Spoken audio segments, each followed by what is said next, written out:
Hello and welcome, champions. It is time to make a broken build for Baruuk. Thanks to Whispers on the Wall, we got a new melee arcanes and we got a new violet Archon Shards. Let's start. We can't go broken builds without explaining Baruuk for the new Thanos or veterans doesn't play with Baruuk. Starting with the passive. So much text, don't worry about it. Papa Hank will explain it to you in his own way. Restraint meter. This restraint meter will be full by default. Now, using the first three abilities, Elude, Lul, and Desolate Hands, will start lowering your restraint meter. The lower it gets, the more damage reduction you will have. When it's completely depleted, it's gonna have 50% damage reduction. Capito? Capito. Now, when it gets lower, you can use Siren Storm, your fourth ability, the exalted weapon for Baruuk. But there is a catch here. When you use Siren Storm, it will charge the meter, while your other abilities will lower the meter. So it's like a fight you will have, like a mini game you will have in your own ability, okay? So lower it with your first three abilities and max it with your fourth ability, okay? So it's like you balance them in between, alright? To make sure it's always depleted for 50% damage reduction and your fourth ability, Exalted Weapon, always active forever, baby, without any energy cost. First ability called Elude. It will dodge all the projectiles. The more range you have, the more angle you will cover. But you will not be able to attack when you're dodging everything, right? You're just going to be standing there. You're going to be not replenishing energy. Okay, this is the ability we always use when we want to put a Helminth on Baruuk. Second ability called Lul. This ability is really funny when you imagine it, like when you think about it. So enemies coming, we're gonna kill you! And they fall asleep. Sleeping duration, of course, will be affected with your ability duration. And when the enemies wakes up in heaven, gonna be like, Lul, what happened? Lul. That's exactly what this ability about. Fourth ability, Siren Storm. It is an exalted weapon. It turns you into the Kung Fu Panda, the monk, the power, okay? With an augment, raise your statue chance with mimic, weakness damage element in the enemies. I'll explain.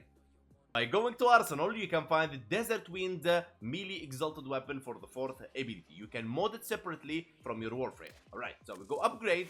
Don't please jump in the comments below and say Gladiator set doesn't work when it's equipped on Desert Wind. Yes, I know, it's just here for the critical damage. Calm down, as the Gladiator set will be equipped on our melee weapon. Okay? Siren Storm, Dreamer's Wrath.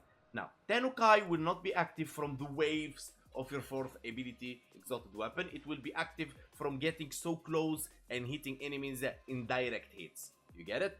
The rest of the mods you are familiar with, we're gonna go viral. Okay, we're gonna equip Frost and Scourge. If you have Umbra Forma and you wanna invest it instead of Sacrificial Steel, you can remove the Virulent Scourge and you can put Primed Fever Strike for higher damage from the enemy, right? Before we go any further on the video, I need to explain this. Your melee weapon equipped and your exalted melee weapon, they don't share the combo. For example, in my ceramic dagger, I will have, let's say, 7, 11, 12, whatever, combo multipliers. If I activate fourth ability, boom, the combo is gone. Understand? Now that's something I wanted to explain to you now. So when we go further in how we're gonna manipulate the combo, you understand what's happening.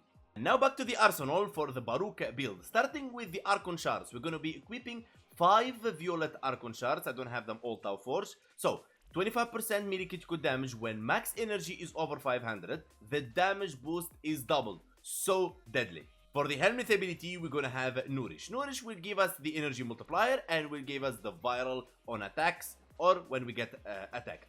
Now you would say, Hank, but Desert Wind Prime Exalted Weapon have viral already. Yes, they're gonna work together to give me as many stacks as possible on the enemy. Now you would say, why not a different element like gas or toxin in the Exalted Weapon? That leads us to the next thing. The Reactive Storm. Siren Storm 4th ability will grant 250% statue chance and changes its damage type to match enemy weakness. If it's weak to viral, will be viral, weak to corrosive will be corrosive, weak to cold will be cold, and so on. Alright? So when the fourth ability doing the mimic of element, the Nourish will do the magic touch. Now all the mods here you're familiar with: Augur Reach for range, Stretch for range, Primed Flow for energy, Testify for strength, Adaptation to help us become the highest Warframe in the game with damage reduction, adaptation with fourth ability and third ability working together with a restrain meter. Continuity for duration, transfortitude, strength and minus duration to balance, and arcane fury for melee damage, arcane energize for replenishing energy. Alright, now lead us to prime sure-footed so we don't fall. Melee guidance on the other hand, you would say, big question, why melee guidance? Now, why you Hank, you're not using something like steel charge for 60% melee damage? Already steel for initial combo, it works with the exalted weapon. Yes, I know, I understand, but that's not the idea here. Now, the melee guidance will make you lose 6 seconds melee combo duration. Don't worry about the squad mates, okay? 6 seconds melee combo duration. You get the point here. Now, this will lead us to the next thing, which is eliminating the combo in our Desert Wind Prime, so Ceramic Dagger equipped with Gladiator set will work. Here you go, -1 melee combo resets after this time, meaning -1, there is no combo at all, it will be eliminated because when Desert Wind and the Ceramic Dagger have combo at the same time, it doesn't work. Okay, so going to Ceramic Dagger, we're going to be using the +1 initial combo stacks up to 100 times. We're going to be using +20 initial combo. And if we go to Ceramic Dagger, boom. Gladiator Might, Gladiator Rush, Gladiator Vice for 30%, melee critical chance per combo multiplier, Covert Lethality for 60 initial combo, and Corrupt Charge for 30 initial combo. That's the first part, which is the melee exposure. On ability cast, second and third ability to keep your restraint meter always down, gain 30% corrosive damage on melee strikes for 25 seconds, stacks up to 140%. So, this will give us corrosive, Nourish will give us viral, fourth ability will give us viral, and mimic any element the enemy is weak to. Okay, I could use the melee crescendo here, but I find I am in a very sweet spot, enough combo for me to have red crits from the Gladiator set.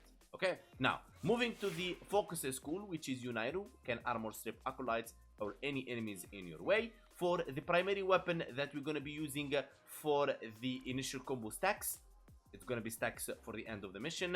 It's going to be the Turid evolution 2 boom, 3 boom, 4 boom. Okay, there you go. This is the build we're going to be using. You can feel free to use any primary weapon you want. The Okukur will be there as a backup. I'm just sharing the build with you. And we're going to have Nautilus to grab enemies for us, Cordon to grab them, Manifold to even grab them more, and Tenacious Bond for critical damage, Volclock, so Tenacious Bond works, and we have the Vigilante set for our primary weapon.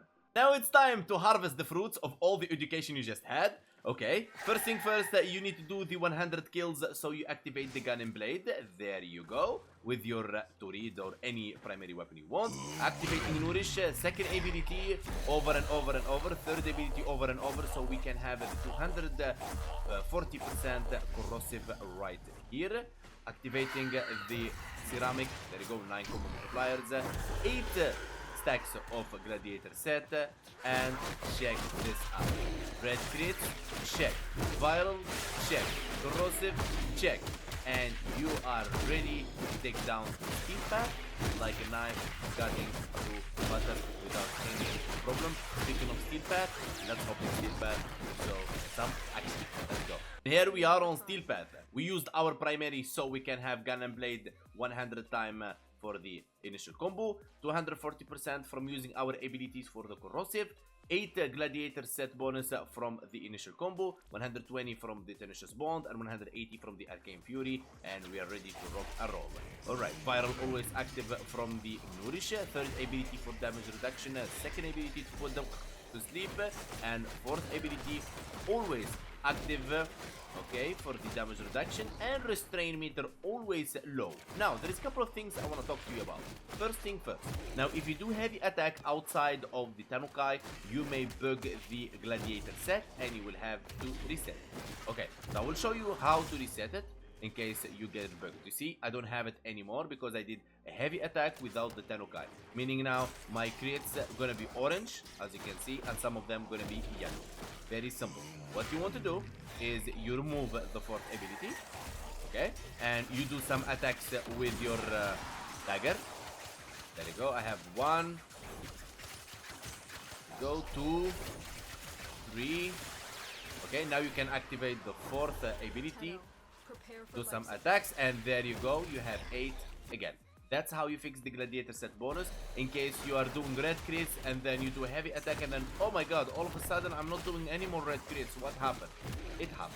Okay, now, second thing I want to talk to you about Bigger Aim is that sometimes when the restrain meter gets so low, okay, sometimes, like very rare, okay, like in 3 hours testing this build in endurance run, it got bugged only one time, that you will not be able to activate your fourth ability and the restrain meter will not be refilled or depleted.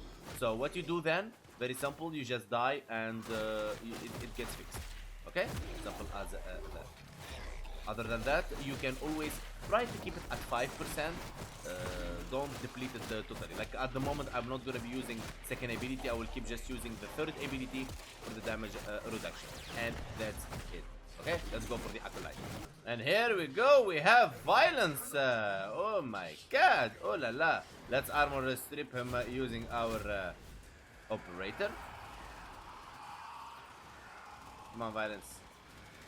Come on, bro. You know what, let's kill him without armor stripping. Keep up the good work. Man, don't be mean, don't be mean. Don't be mean. Okay, we managed to armor strip him, which is really good.